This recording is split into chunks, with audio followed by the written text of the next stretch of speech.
get in the forest? The mist parted for us. Impossible. Where did you learn magic?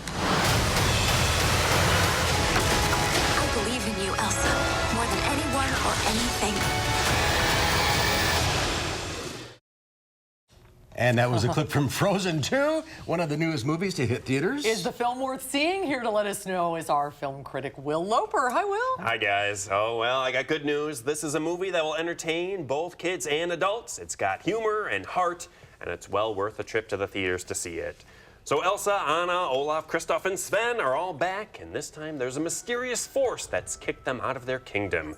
So they go investigating a forest shrouded in mist, which, you know, is never a good sign, and find themselves besieged by what seem to be water, fire, air, and earth elements. Now, much like the first movie, this film explores what happens when we fear those who are different than us and how much harm that can cause. Now, it's got plenty of jokes from everyone's favorite snowman, Olaf. The animation is gorgeous, especially when Elsa uses her ice powers.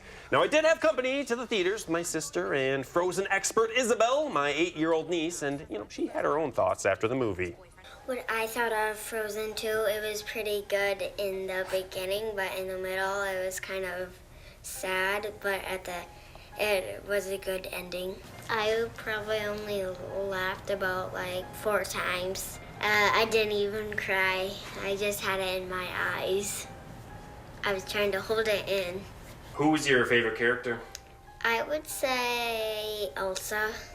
Because more to the end, she like had her hair down.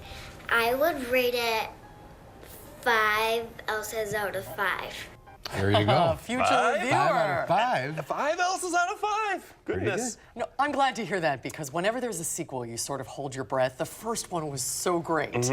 So it's good to hear that the second one lives up to its billing. It does hold up, yeah. Usually it's a step down, but this one I thought was just as good. All right, what's the rating? I gave this one 4 Elsas with her hair down out of 5. Didn't go quite as high as Isabelle, but still very good. Oh, she is so cute. Yeah, she is. How old?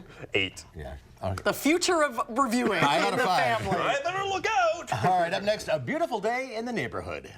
We are trying to give the world positive ways of dealing with their feelings. So Tom Hanks is a children's show legend Mr. Rogers, and a jaded journalist named Lloyd is sent to interview him.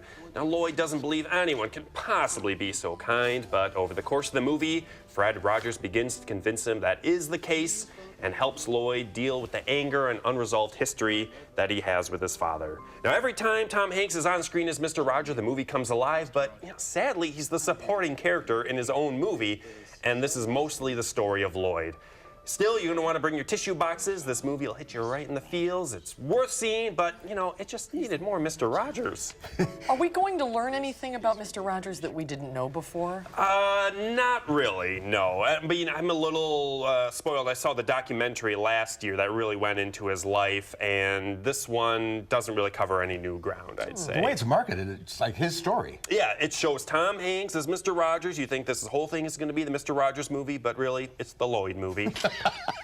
All right, what's the rating? I gave this one 3.9 Mr. Rogers out of 5. Still worth seeing. It's still very, very good, but... All right, next week. Next week, we've got Knives Out.